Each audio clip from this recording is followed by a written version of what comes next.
certifinai. Deni Bemelko Bekonai, Bekogeri, Dr. Daimary. Deni Yolang Melo, Gaya, Si Shabun certifinai. Boros Hike of the Vani, Afagi, Torenbo. Shibijakawa, Manijakawa, Hamasai, Nilabuzanai, Palashi, Deni Yolang Melang Certifinai, Daimary Zirajanam Chang.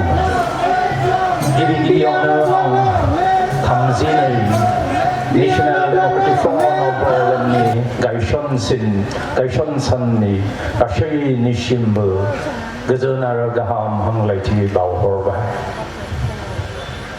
Naitiao Gasagurbani Fry, Dashani Nishimbu, Onai Arashivinai Bauhor Tantiao Zaifra Gao, only 2 years Yukohanai, Arapunang Nane, Zenkadanai, Bikapurdanai, Korogazo Halatnane, Chamana Tanakate, Danishim.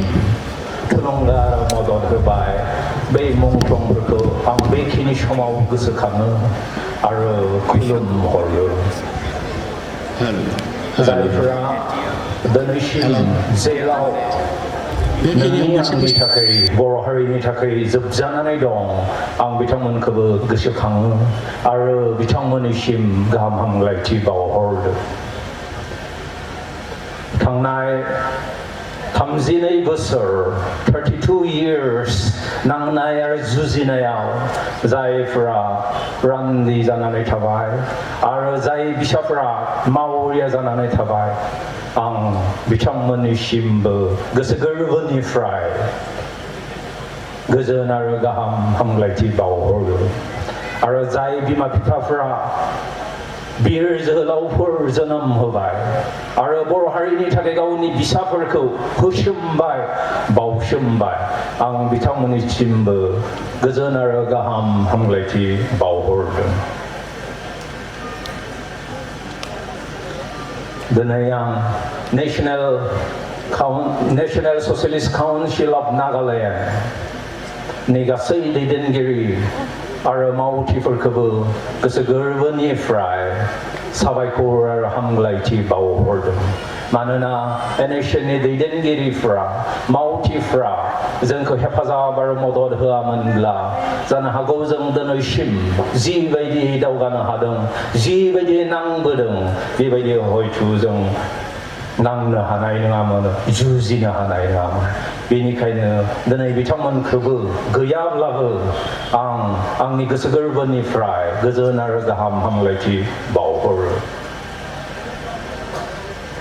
Today, we are celebrating the legacy of what had happened on this day 32 years ago.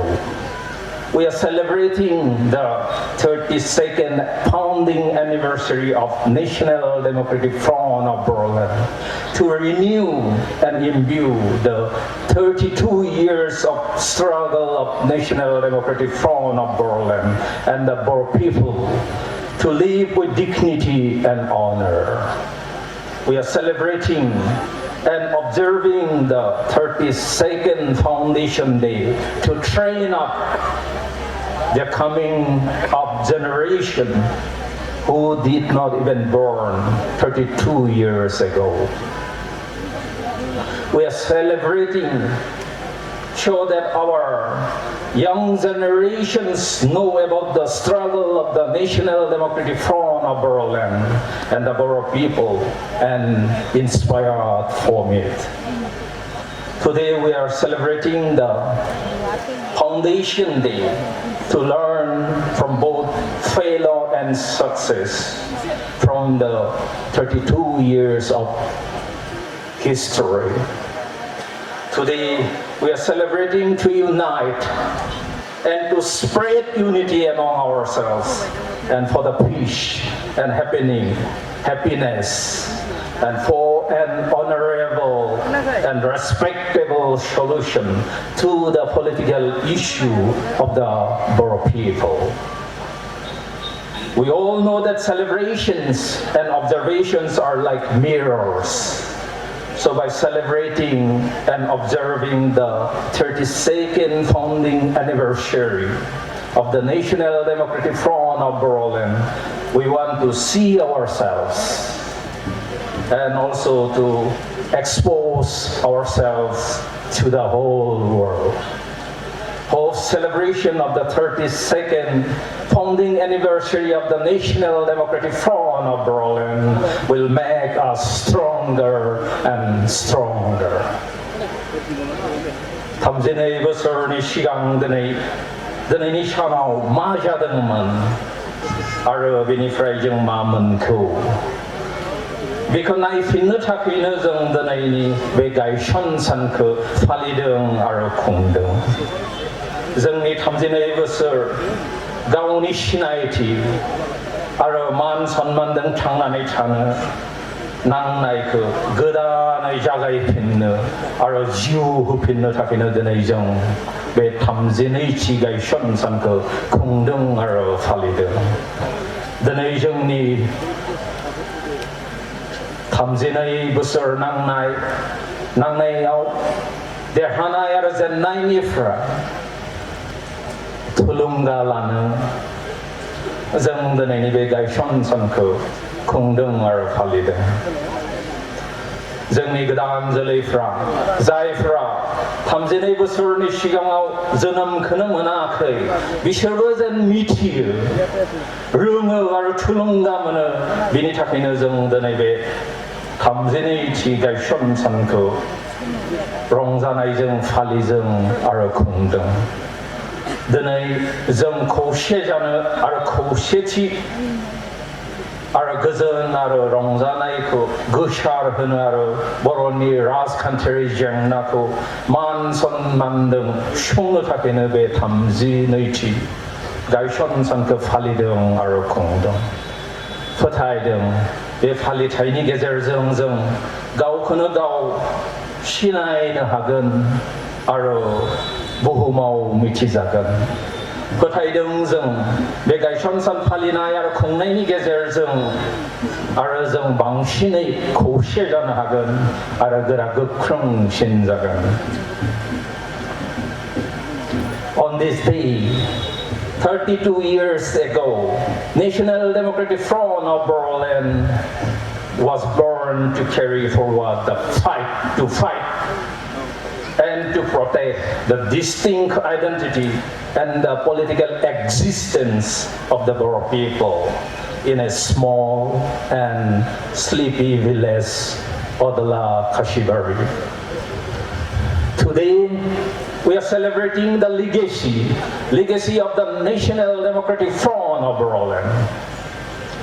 The foundation of National Democratic Front of Berlin was the foundation of Boro nationalism.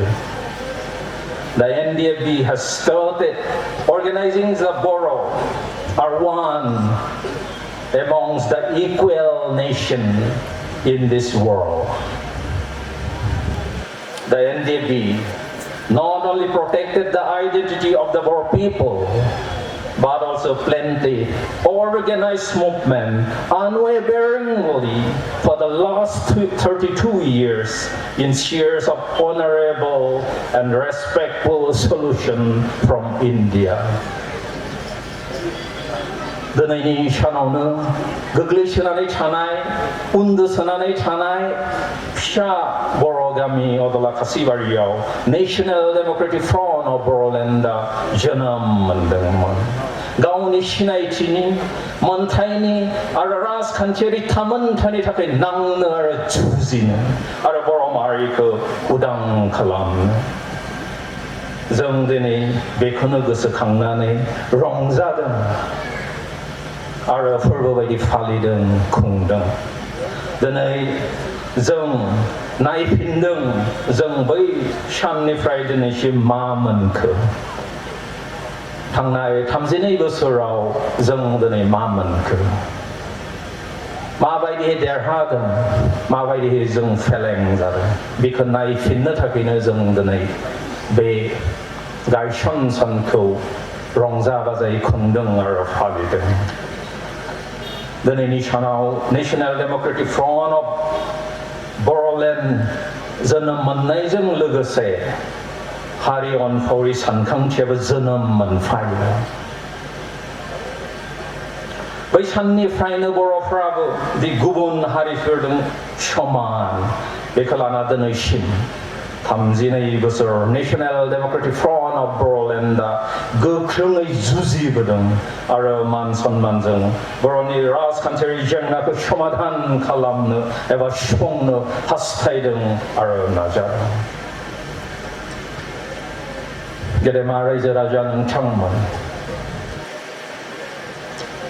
जों दिनै जोंनि जि नांनाय आरो जुजिनाय हाथियार लानानै जि नांनाय आरो जुजिनाय बेखौ दोनथ'नानै जों भारत सरकारजों सावरायनायनि बर'नि जि मोन्थाय जि थामोन्था जि जारिमिनारि मोन्थाय बेखौ सुफुंनो हायो खोमा होननानै जों नाजादों आरो हास्थायदों। थांनाय एप्रिल दाननिफ्राय national Democratic front of Boroland आरो NDPP जों रायलाय थांनाय जुन दाननि 25 अक्ट'आव जों जयै दिल्लीयाव भारत सरकारजों सावरायलायबाय। बिनि उनाव NDFBनि जि मोन 18 आरो NDPPनि जि 20 दफा बेफोरखौ जथायनानै जों गांसे मेम'रेन्डाम खालामनानै थांनाय 28 आगस्टआव इन्डियाननि नखर बिफाननि मन्त्रि राजनाथ सिंहनो दिल्लीयाव थांनानै इन्टारल'किउटर AB माथुरनि गेजेरजों जों होदों। जों फोथायदों जे भारत सरकारा जि जोंनि गांनाय उखैनाय जि नांगौ बेखौ थाबैनो सुफुंनानै होगोन होननानै आरो बे सावरायनाय समफ्राव नांनायफोर समाव जेबायदि हेफाजाब आरो मदद होदोंमोन बेबायदिनो दासिमबो होनायनि थाखाय जों नोंथांमोनखौ गोसो गोरबोनिफ्राय साबायखर बावहरो। गेदेमा रायजो राजा नोंथांमोन, जों गासैबो NRCनि खोथाखौ जों दिनै खोनादों। सिटिजेनशिप एमेन्डमेन्ट बिलनि खोथाखौबो जों दिनै खोनादों। नाथाय बेफोरो जोंनि थाखाय मा जागोन, बोरै जागोन, मा जाहैगोन जों दिनै बुंस'नो हाया। On the 30th July 2018, as per the deadline of the Supreme Court of India, the final draft of the National Registration of Citizenship (NRC) has been published. Some have already celebrated as their victory with sweets. But we must not forget that the final outcome of this wondrous exercise is still uncertain. Out of 40,07,707 rejected applicants, how many are foreigners? Supreme Court ni बिथोन बायदियै थांनाय 30 जुलाइआव National Registration of Citizenship नि एबा NRC नि जि final ड्राफ्टमोन बेखौ दिनै publish खालामबाय आरो बेयाव गासै 40,07,700 applicants फोरा reject जादों. If 40,07,707 are found to be foreigners, what India government is going to do? Deporting to their respective countries or distributing to other states of the country or confining them in the detention center or next what? The neighbor 40,07,700 7 rejected applicants जादों बेनि बांसिनानो जुदि foreignersब्ला दिनै बिसोरखौ भारत सरकारा मा खालाममारगोन गाव गावनि हादोराव हरगोन ना दिनै गतै भारतावनो गुबुन गुबुन रायजोआवबो दिनै रानलायनानै लागोन ना डिटेनसन सेन्टार दोननानै बिसोरखौ जोबनानै दोनगोन ना मा खालामगोन दाबो जों दिनै बुंस'नो हाया नाथाय जों नुदों जे NRC पाब्लिश जानाय लोगो लोगोनो खायफा खायफा देरहानाय बायदि मिस्टि मिठाइ जाबावबाय Ndfb has been always maintaining that the NRC, which is based on 1971, will be just a legal document for the illegal immigrants and has nothing to do with the indigenous peoples of the land.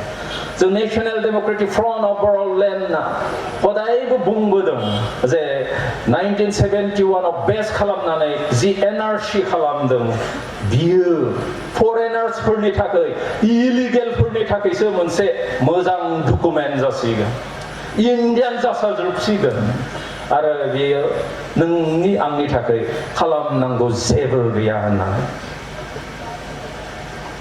The government of India is updating the NRC and on the other hand wants to amend the Citizenship Act of 1955 and facilitates the immigration of Hindus and other religious minorities from Bangladesh, Pakistan and Afghanistan. And through the Citizenship Amendment Bill 2016, they want to facilitate their migration. The hordes of immigrants have already threatened our very existence and identity. But if these minorities from Bangladesh, Pakistan and Afghanistan are allowed to migrate freely, what will be the fate of indigenous peoples of Boroland, Assam and of the entire Northeast India? जोंनियाव दिनै लाख लाख कौटि बांलादेशिफोर हाबखाबाय जोंनि हा-हुफोरखौ लाजोबखाबाय जोंनि थांना थानायानो दिनै गिलु फालु जाखाबाय आरो बिनि अनगायैबो दिनै जुदि भारत सरकारा बै माइनरिटिसफोरखौ हिन्दु आरो गुबुन गुबुन माइनरिटिसफोरखौ जुदि बांलादेश पाकिस्तान आफगानिस्ताननिफ्राय जुदि हाबनो खाबुखौ होयोब्ला अब्ला जोंनि खाफाला मा जागोन माबायदि जागोन दिनै बियो गिलु फालु सोंलु दिनै जों बिनि फिनखौ नागिरनोबो हास्थायनांगोन नाजानो नांगोन आरो होज्रिखावनांगोन आरो बेखौ जुदि हेंथा होनो हायाब्ला दानि बिजेपि सरकारा भारत सरकारा जुर जबस्तियै जेरैखि जाया जुदि लाबोयोब्ला जों मा खालामगोन मा अबस्था जागोन बेखौ साननानै जों खौसेयै सांग्रां जानांगोन आरो होज्रिखावनांगोन जों नुदों दिनै बांलादेशफोर बायदियावनो दाबो 1,50,00,000 लाखनिबो बांसिन हिन्दुफोर दं बिनि जुदि 50 लाख जोंनि हायाव फैबावोब्लानो जोंनि अबस्थाया मा जागोन जों बहा थागोन माबायदि खालामगोन बेनिखाय जों गासैबो दिनै बेखौ साननांगोन आरो होबथानो नाजानांगोन दिनै जों नुदों NRC खालामखांनायावबो गावनि गोसो बायदि Itu মোৰ পাৰ্টিৰ মানুহ তেখেতৰ কামটো কৰি দিবই লাগিব बिथांमोननि फाइलफोरखौ गुबुनाव लांनानै जेरैखि जाया दिनै मावहोनो नागिरनायखौबो जों खोनादों आरो नुदों आरो बेबायदिब्ला दिनै NRC खालामनायनि मा लाब दं मा लाब जागोन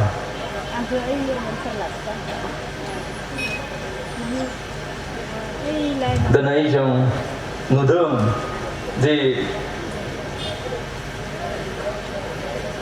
गुबुननिफ्राय हाबनाय मानसिफ्रा माबायदि बिसोरो सोर आरो मा खालामनो हाया आरो थागिबि मानसिफोरनि अबस्थाया माबायदि जालाङो आं सानो बिखौ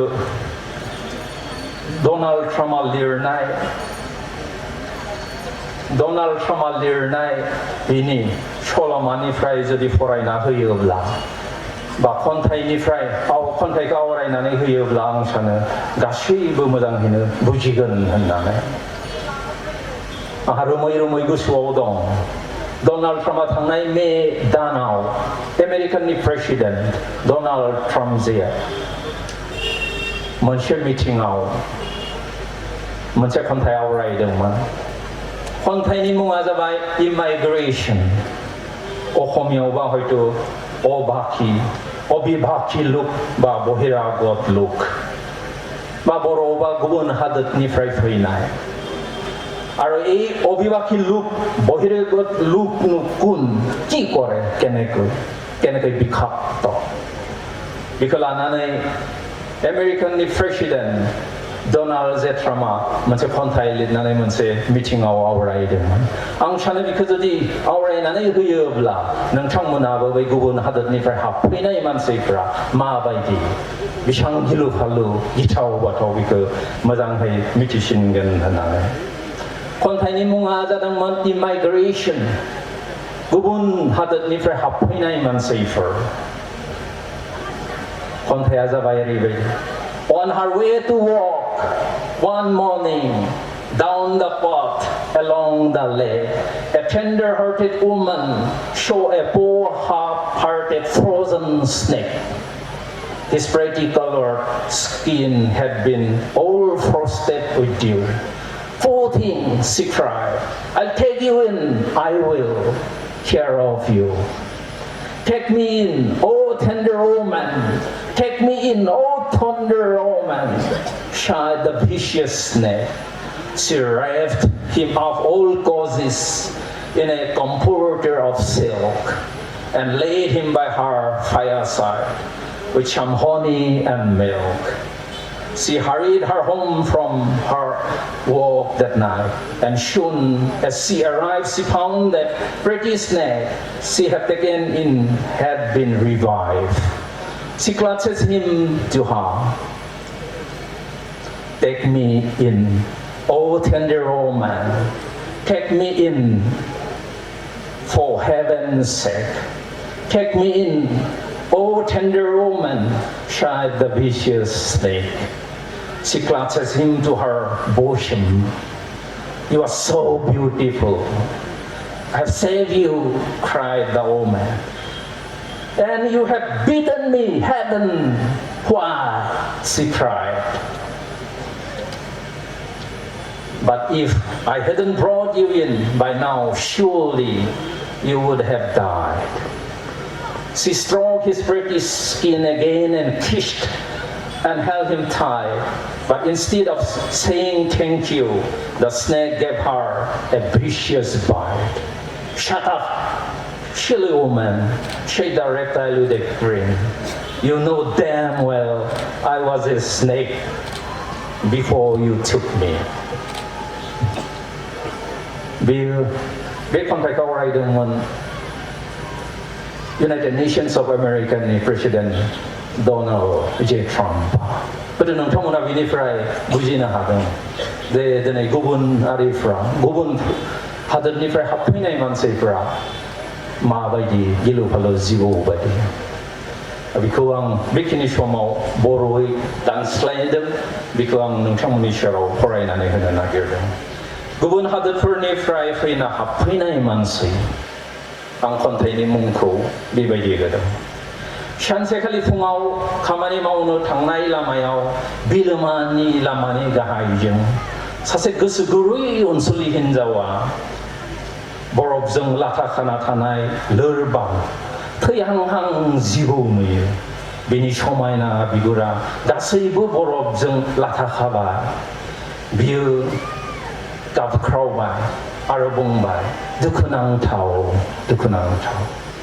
आं नोंखौ लांगोन आरो जोथोन लागोन औ गोसो गुरै अनसुलि हिनजाव आंखौ ला औ गोसो गुरै हिनजाव आंखौ ला हामासुर हाबना बुंबाय गिलु फालु जिबौआ बियो बिखौ आरामै बोनबाय गोजोन आराम होग्रा इन्दि जियाव आरो बिखौ गावनि अर खाथियाव दोनबाय माखासे बेरे बिदै आरो गाखिर होनानै बियो मामारै हैदिन हराव गावनि खामानिनिफ्राय न'आव फैबाय आरो गोख्रै मोनफैनायनि लोगो लोगोनो बियो नुबाय गाव लाबोनाय समायना जिबौआ थांखांफिनबाय बियो बिखौ मोजोमनानै लाबाय औ ओनसोलनि हिन्जाव नों आंखौ ला सोरगो इसोर आंखौ ला औ ओनसोलनि हिन्जाव नों आंखौ ला गिलु फालु जिबौआ हामा सुबाय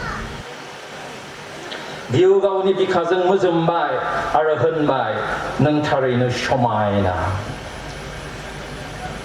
हिन्जावा गाबनानै बुंबाय आं नोंखौ बासायबाय आरो नों आंखौ अरबाय इसोर मानो बियो गाबबाय आं नोंखौ लाबोआमोनब्ला नों दाहालागै थारैनो थैथारसिगौमोन बियो आरोबाव बिनि समायना बिगुरखौ बिलिरो खुदुमो आरो गोरा हमथाबो नाथाय साबायखर होनायनि सोलायै बै जिबौआ बिखौ गिलु फालुयै अरबायसो औ जाम्बि हिन्जाव नों स्रिथा हाराव मिनिना जिबौआ बुंबाय नों आंखौ लानायनि सिगाङावनो जिबौ होनना मोजाङै मिथियोमोन बेखौ दिनै बुहुमनि बयनिख्रुइ बोलोगोरासिन हादोरनि प्रेसिडेन्ट डनाल्ड जे ट्राम्पआ रुजुनाय खन्थाइ दिनै बेबायदि रुजुनो गोनां जादों दिनै खन्थाइ आवरायनानै गावनि सुबुंफोरखौ गुबुनारि हाबफैनायनिफ्राय गुबुन हादोर हाबफैनायनिफ्राय दिनै सांग्रां खालामनो गोनां जादों दिनै जों बे जिबौफोर बायदिनो गाखिर आरो बेरे बिदै होनायनि उनावबो बै जिबौफोरजों जों सौजाबाय थादों अरजाबाय थादों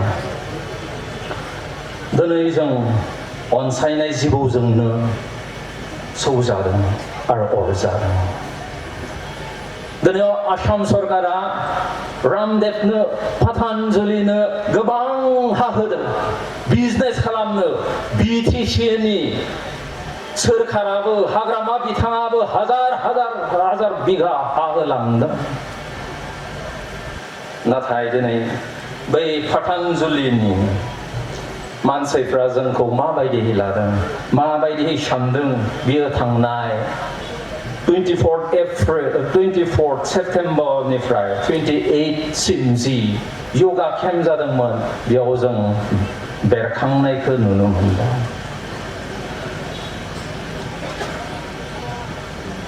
जों नुदों जे बेयावहाय पतन्जलिनि योगापीठनि इन्सट्राक्टर सीतानाथ बरलाया दरंनि भेरुवा गामियाव बुंदोंमोन जे श्रीमन्त शंकरदेवा पण्डित नङा गोरों मानसि नङा Srimanta Sankardev was not a great scholar कीर्तन गाफ्राव जेबो गैया नामघराव दं मात्र मूर्ख हानि लेम्पफोरावसो होननानै जानो हागौ जायफ्रा टिभि सिभि नायदों बिथांमोना दिनै नुदों আমি ৰামদেৱক পতঞ্জলি বহুত মাতি দিলো কিন্তু সেই দিনাখন দৰঙৰ ভেৰুৱা গাঁৱত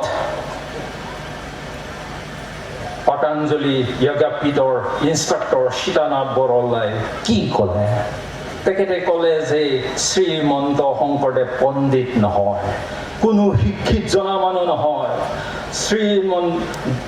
কীৰ্তন গুহাবিলাকত কি আছে একো নাই কাৰণ মূৰ্খামিৰ সেই মাটিৰ বাটিবিলাক আছে তাৰ বাদে একো নাই बेबायदि दिनै जों बुंजादों दिनै बेनि अनगायैबो जों नुदों जे पतंजलि आयुर्वेद लिमिटेडनि जि सिनियर भाइस प्रेसिडेन्टमोन एस.बी. सिन्हा बियो निउयर्क टाइम्स मेगाजिनाव इन्टारभिउआव बुंदोंमोन जे आसामनि मानसिफ्रा बेदर जायो आरो सिभिलाइज नङा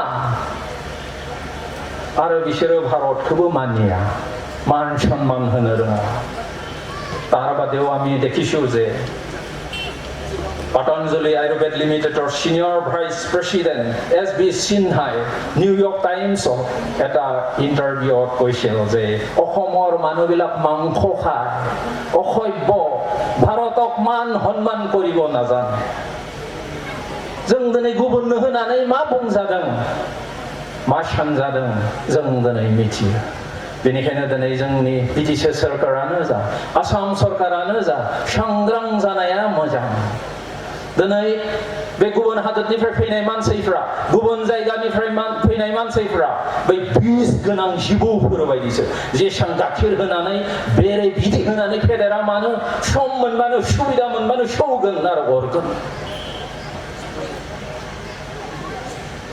दिनै जों बिजनेस खालामनो रोङा नामा जों अर्गेनिक फार्म खालामनो रोङा नामा खालि रामदेवे জানে নাকি আমি নাজানো নাকি খেতি কৰিব অর্গানিক খেতি কৰিবলৈ আমি নাজানো নেকি সুবিধা দিলে সুবিধা পালে আমিও জানো सानसेनि समाव जों मा रोङोमोन मा दंमोन नाथाय दिनै जों बर'फ्राबो नखर दिनै सा गायनो रोंनाय जाबाय सा बिलाइखौ दिनै लाख'नो हाला कम्पानिफ्रा ओरैनो गारगारनो गोनां जालायबाय अब्ला रामदेवनो होस्लायस्लाय जोंनि मानसिफोरनो मानो होनो हाया रामदेव और पतंजलि दियाতকে আমাক কিয় দিব নোৱাৰে আমাৰ অসমৰ মানুহে আমাৰ খিলঞ্জীয়া মানুহে কি খেতি কৰিব নাজানো নেকি নিশ্চয় যদি সরকারে আমাকে মাটি দিয়ে আমাকে পয়সা দিয়ে আমাকে সুবিধা দিয়ে টকা দিয়ে নিশ্চয় আমিও কৰিব পাৰিম বুলি মোৰ বিশ্বাস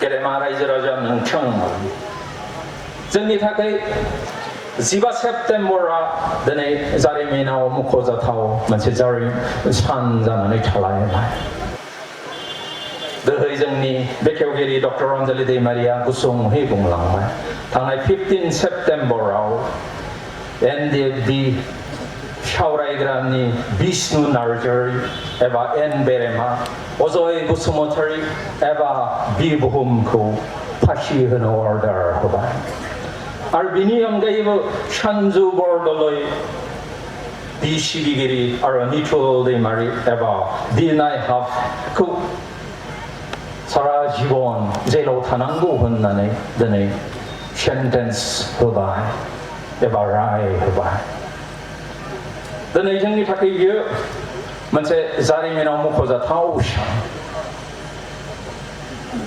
दै बुंलांखाजोब्बाय दिनै नांग्राफोरखौ बे सा सानजा भारतआव जेसेबां बुथारदोंब्लाबो गावलायनाय जादोंबाबो रावखौबो बेबायदि डेथ पेनाल्टी एबा फासिनि अर्डार होआखैमोन दिनै बर'फोरखौ होबाय आं सानो बियो मोनसे मख'जाथाव सान होननानै दिनै बेनि अनगायैबो फास्ट ट्रेक ट्रायला जाबाय थादों आंखौबो बिसार खालामबाय थादों out of 859 witnessनि गेजेराव दिनै प्राय 625 सो जोब्बाय नभेम्बरनि गेजेराव जोबगोन फास्ट ट्रेक खालामनाय माने साजा होनाय गतिके आंखौबो मा साजा होगोन आं दिनै बुंस'नो हाया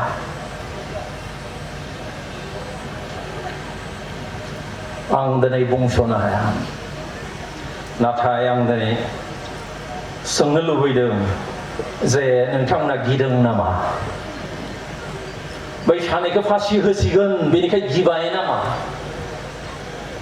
आं फोथायो नोंथांमोना गियाखै रावबो एनडिएफबिनि सेंग्राफ्रा गियाखै आरो गिनाय नङा होननानै जोंखौ आर्मिफ्रा बुख्रेबबाय नाख्रेबबाय गावख्रेबबाय साजाय थेवबो जोंखौ फोजोबनो हायाखै आरो बे सानैल'खौ फासि होनायाव आं सानो नेशनेल डेम'क्रेटिक फ्रन्ट अफ बर'लेण्डखौ बर'फोरखौ दिनै फोजोबनो हानाय नङा होननानै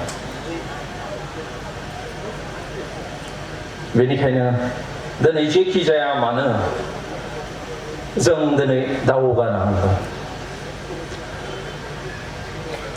आं दिनै गावनो नभेम्बर डिसेम्बरनि गेजेराव जि जाजमान फैयो आं बेनि थाखाय प्रस्तुत I am prepared for anything as a revolutionary life imprisonment जानो हागौ, डेथ पेनाल्टि जानो हागौ। आं मिथियो, they are the part and parcel of a revolution. आं दिनै स्पेशली जायफोरा ओंखारबोनाय जोहोलावजोफोर बिथांमोनखौ आं दिनै खावलायनो लुबैयो। दिनै सानैया फासि होजाब्लाबो, आं जेलाव थानांब्लाबो, फासि जाब्लाबो दिनै नोंथांमोनानो दैदेनलांबाय थानांगोन, दैदेनलांनांगोन। फासयनो नाङा, गिनो नाङा, दावगालांनांगोन। खोलोब खोलोब सासेनि उनाव सासे, सासेनि उनाव सासे दिनै दावगालांनांगोन। आरो बेबायदि दावगालाङोब्ला आसाम सरकाराबो भारत सरकाराबो माब्लाबा बाग्लायनानै जों जि नागिरदों बर'लेण्ड, बर' हादोर, बेखौ होनांथारगोन होननानै आंहा फोथायनाय दं। बेनि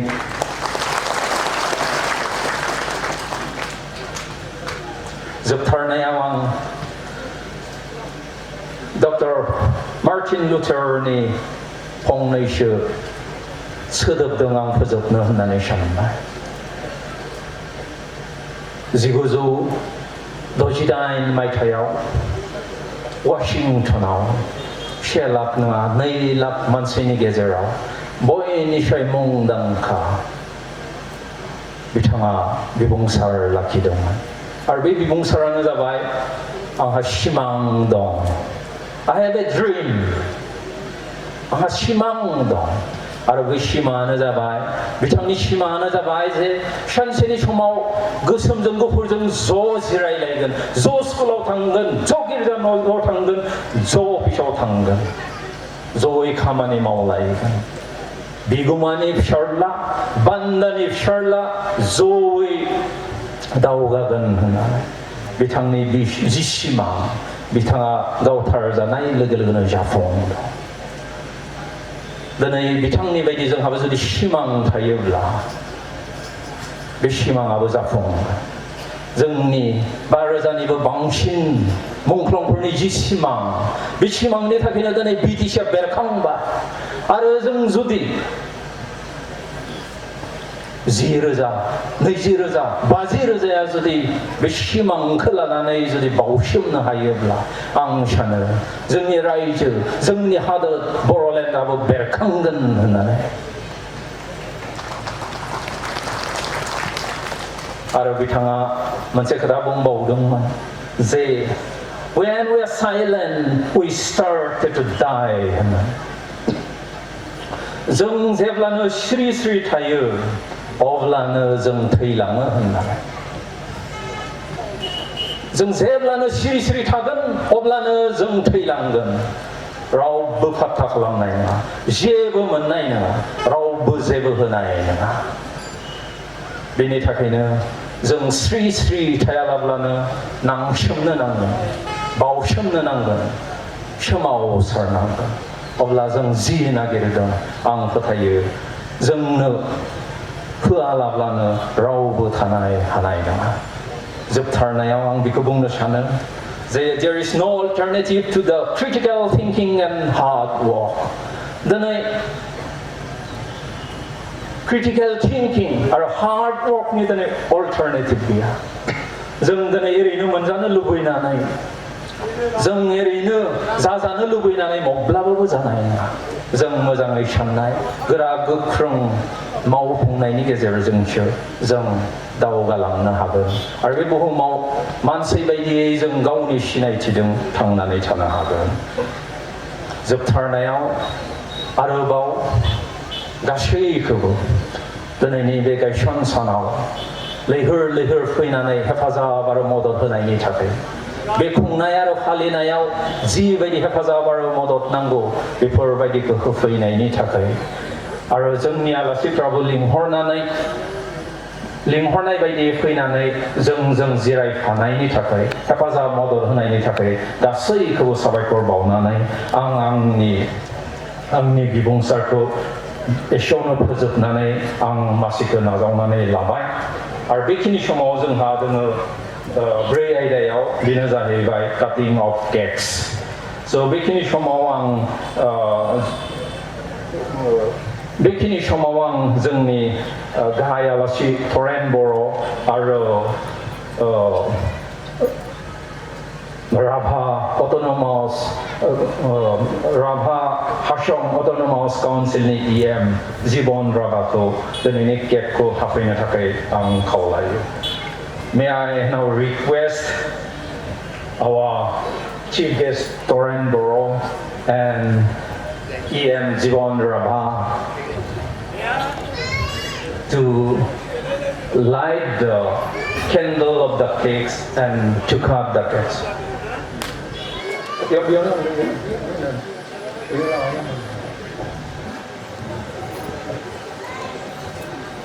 So बेखिनि समाव जों जोंनि जोनोम साननि मुङै केक हागोन आरो बेखौ हागोन जोंनि चिफ गेस्ट थरेन बर' आरो distinguished guest बिथां जिबन राभाया. So yes.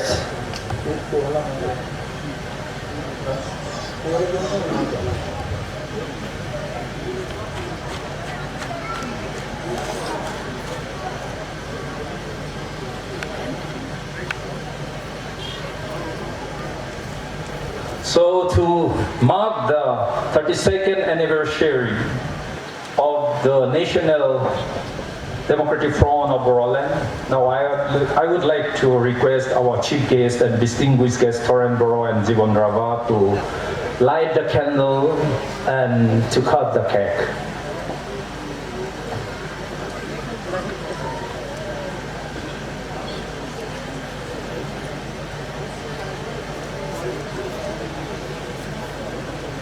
जों बेखिनि समाव गासैबो सिखांनानै आखाइ खबनानै होगोन हानाय लोगो लोगो.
रायजोफोर बयबो बुंदे खेबसे जय बर' हारिनि जय बर' हारिनि जय बर' हारिनि.